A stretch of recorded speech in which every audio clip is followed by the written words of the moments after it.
Do I regret posting a video outing the late singer-songwriter Glen Hansard as a predator? Well, jury's out on that, to be honest. There's been a lot of people commenting that feel that I should just shut my mouth and never say a thing, and who believe that Glen's reputation as a dead man is far more important than the voices of those people who have experienced unwanted and inappropriate attention from him in life. But I want to do a quick follow-up on my previous video about this, and then I don't plan on posting anything else about it for a while, although I do have more things to say. There is a timing issue here, and there are other things that are going on behind the scenes that I'm not going to talk about.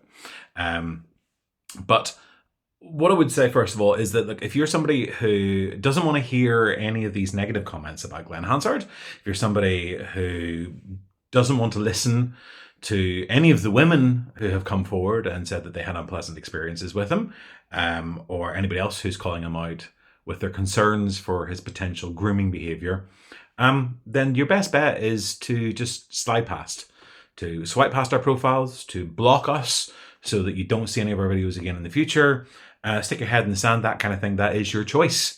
But that would be a much better option for you, because you'll be a lot less angry than if you sit and listen to this, than if you rage share, or if you post lots of comments shutting us down on our videos and our blogs. Because ultimately, those kind of comments are just what drives the algorithm and ensures that these videos get seen by more and more people. It's because of you that my last video went basically semi-viral, which was not a response that I had anticipated at any point. I thought it was just going to go out to my usual few thousand people who follow me, who have long shown an interest in some of the subjects that I do. And one of the things that I have done for years has been talk about inappropriate behavior with people in the arts across multiple media platforms. Just because you haven't seen me talk about it on Facebook before, for example, as most of you said, I've never heard of you, doesn't mean that I don't have these conversations. And on that note, just because you've never heard about the Glen Hansard allegations in the past doesn't mean that they haven't been said, because they have. They've been doing the rounds for absolutely years. And there have been multiple issues with stuff being said and then being shouted down, people being harassed to the point where they actually have to delete their comments and their profiles for their safety. And you've got instances as well where legal action has been taken and people no longer feel safe in posting stuff. But there have been individuals who have continued to say things. And in his death, there have been people who felt a little more secure in re-airing some of their concerns and their experiences, even though the response from the fan base has been absolutely horrible and completely unsympathetic. People are more interested in supporting the legacy of a dead man than they are in listening to the real opinions of actual people, and women in particular, who have spoken up about their actual experiences with him. I mean, it's ridiculous, because actually a bit of scandal very seldom does any harm to people within the arts.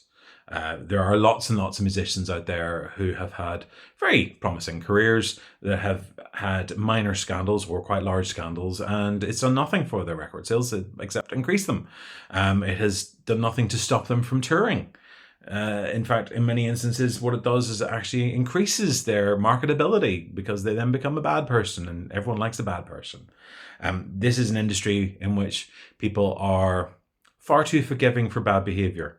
And so I don't know why people are getting so worked up about the fact that, you know, people are telling it like it is, that Glen Hansard wasn't actually that nice a person for a lot of people. Now, I need to say this again, because I think a lot of people didn't hear it last time. I acknowledge that he did some good charity work. I acknowledge that there are lots of people out there who had encounters with him that were positive, that were consensual, that were friendly. And there are people who out there who were inspired by him. I also acknowledge that he loved people, and there are people who loved him, and there are people around him right now who are genuinely grieving, and some of those people will probably never get over their grief, because that's the way that grief works. That doesn't mean we shouldn't be able to talk about it, or that people who had experienced things shouldn't be able to voice their concern, or that journalists shouldn't be able to report on those things. And there are journalists at work right now on pieces about Glen Hansard who have spoken to witnesses and victims. And I say victims, and I think this is something else that people are not understanding. A lot of people in the comments have focused entirely on the one problematic relationship that we know that Glen was in, that was very public. A relationship in which they gave interviews about how they met, how they grew fond of each other, how they fell into a relationship whenever she reached a certain age, and how then they then broke up. And that's been the focus. But when you're focusing on that, and I still insist that there are questions to be asked about that there is something about the nature of that relationship that is not appropriate. If this was somebody else that you'd be calling out. But that's for another day and another conversation. But actually, most of the allegations are not around that relationship. The allegations that I've been talking about are those from other women and young women who were young girls at the time, who had experienced unwanted advances from Glen, who had witnessed their friends having unwanted advances from Glen's, people who had inappropriate connections with him, and people who've spoken up about his bad behavior. Those are the victims. Those are the alleged victims. Those are the people actually whose voices I think matter, regardless of anything else that goes on. And those are the people who, I would seek to amplify. And whilst I've received an awful lot of hate and some threats over the last couple of weeks, and as have other people who have spoken out on this, which is, it says an awful lot that that's the response to somebody raising a concern, is that your response is to then threaten him. So we talk about a man behaving inappropriately and badly, and your response is, rather than emulate the supposed good of the man that you're singing his praises of, is to actually go and mimic bad behavior by then threatening someone with violence, or trying to insult them to a point where they'll shut up. Doesn't make sense to me, but I guess that itself is an endorsement for bad behavior.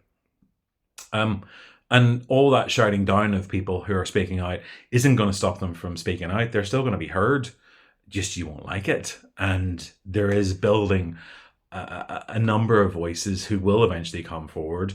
Behind the scenes, there have been people who've been talking.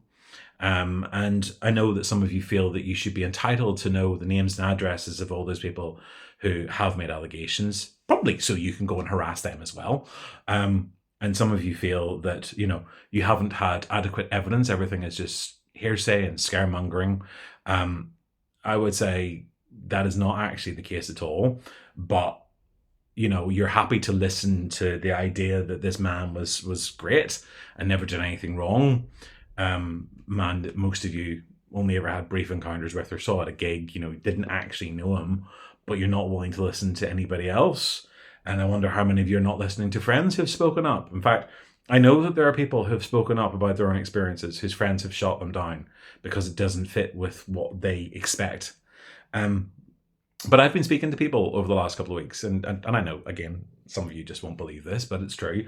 I've been speaking to people who knew Glen personally, who were friends of his, people who had gigged with him in the 90s and the 2000s, people who'd been on tour with him, people who had been at gigs and either they or their friends had been inappropriately approached by Glen. I've spoken to people in a social circle. I've spoken to people in the music scene, people who assure me that actually it is true, that there were guidance given, that women and young girls were basically told to stay clear of him, certainly when they were on their own, because he had an unhealthy interest in younger women and teenagers.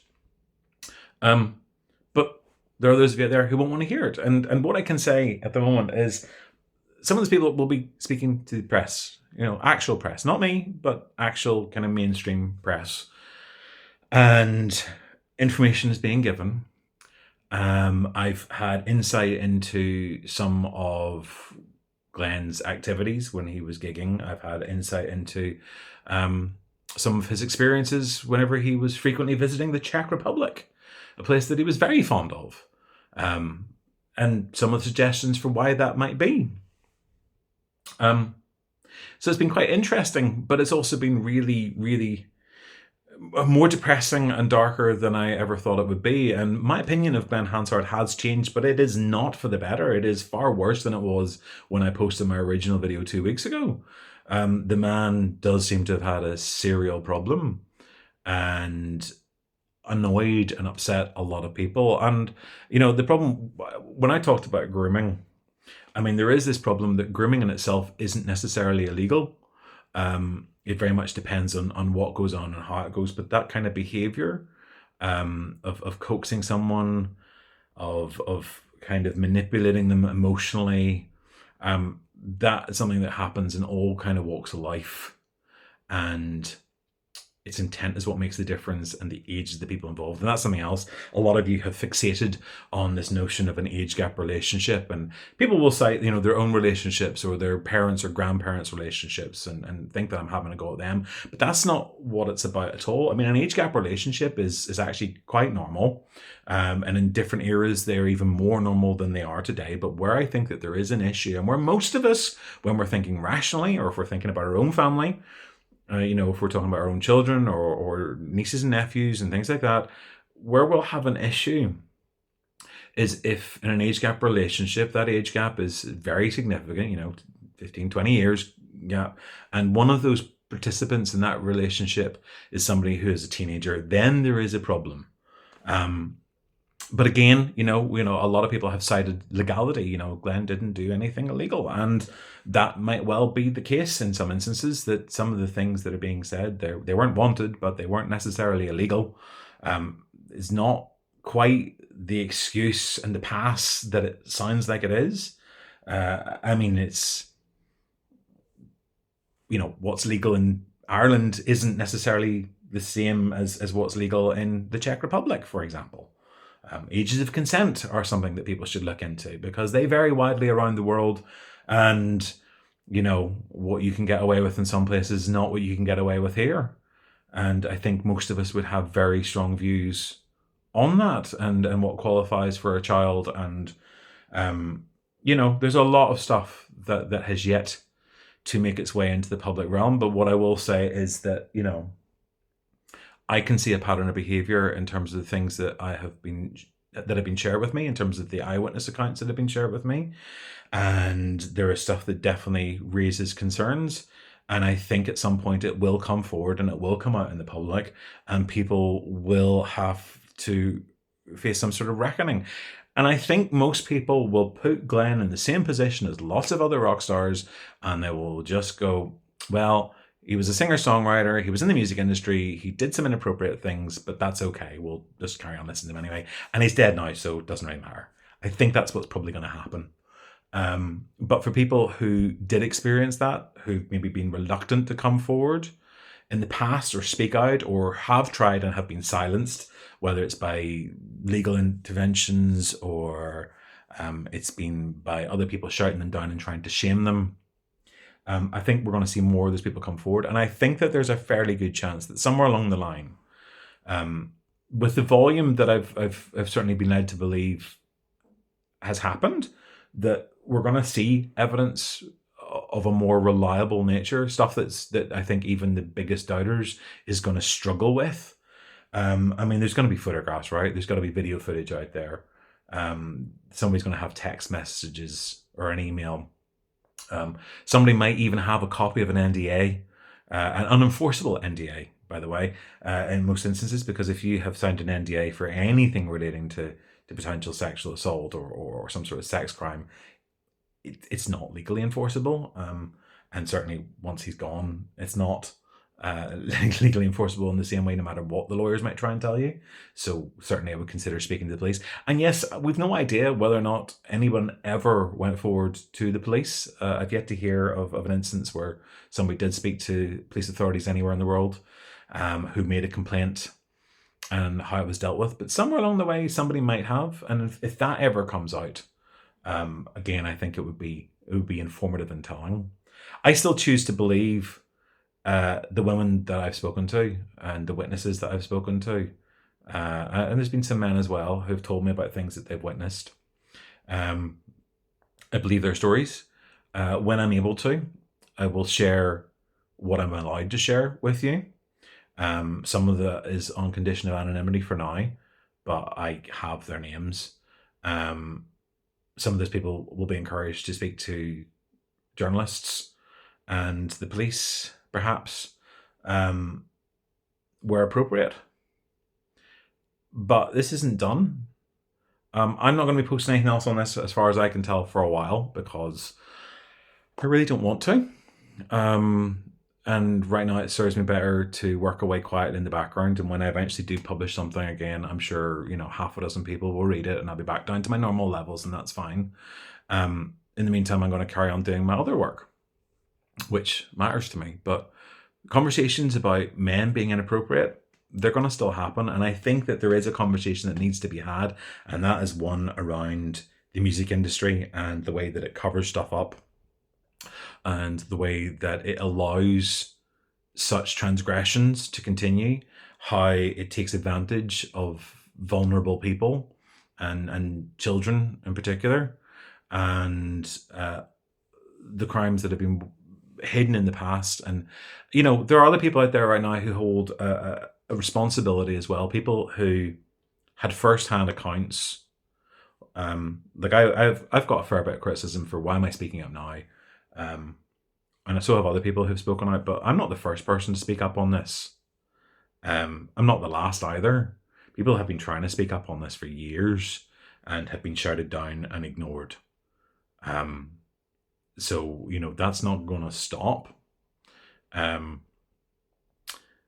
But I think where the onus really lies is in those people who witnessed things firsthand, who knew of that reputation, who saw things at gigs, who saw things when they were on tour together. People who probably benefited in some way from staying silent. Either maybe they got a bit of extra support, or they got the kudos of being in his sphere, or something else which it pains me to say. There are probably other people out there who ran alongside Glen for a while, who did exactly the same things that he did. Only they were either less famous or maybe more famous, and they got away with it too. And they're hoping that by staying silent, scrutiny isn't also passed on them. And that is a problem, because we know what goes on in the industry. We know that there are people who willfully take advantage of people and manipulate situations, particularly with young people. And it's not right. So there's a bigger issue here. And, at some point, I hope that someone's brave enough to facilitate the conversation around that. But whether or not it happens, I don't know. But there are people out there who witness things undeniably, who turned a blind eye. I can't recall if I've said already in this version of this video, because I have recorded this multiple times. I spoke to a journalist recently who did say, that considering all this stuff was known about, that the rumours have been doing the rounds for years, they did say to me that they were disappointed that the media hadn't spoken up before now, that they hadn't done something on this 10, 15 years ago, why it was kept quiet, and why he's now fated so much, and a blind eye is just cast on all this. So they have a responsibility too. And there are reasons why people haven't spoken up about it, but that doesn't make it okay. So for those of you who do want to speak up, who have had experiences, please do. Please know that your voices matter and they count. For those of you who had positive experiences, who actually sat and watched this whole video, great. I'm glad that you had positive experiences. I'm not denying that you did. Okay? He obviously wasn't preying on everybody, but he did prey on people. So if you had a positive experience with him, if you enjoyed his music, that is great and that is yours. And I can't take that away from you, And I'll tell you this. I've met people and I have known people and I have people in my life who I had positive experiences with, but who did some horrible things elsewhere to other people. And it is difficult whenever you have to reconcile those two things. And it does change your perception, undoubtedly. But I'm not sitting there for a moment thinking that this person that used to be my friend wasn't also a predator, and that I then don't make choices in terms of whether or not I have anything more to do with them. And the instances where it's appropriate to walk away from that, then that's what one does. So it's your choice. What I would say is, look, you may not believe it right now, but I would try and keep an open ear and know that there is more to come.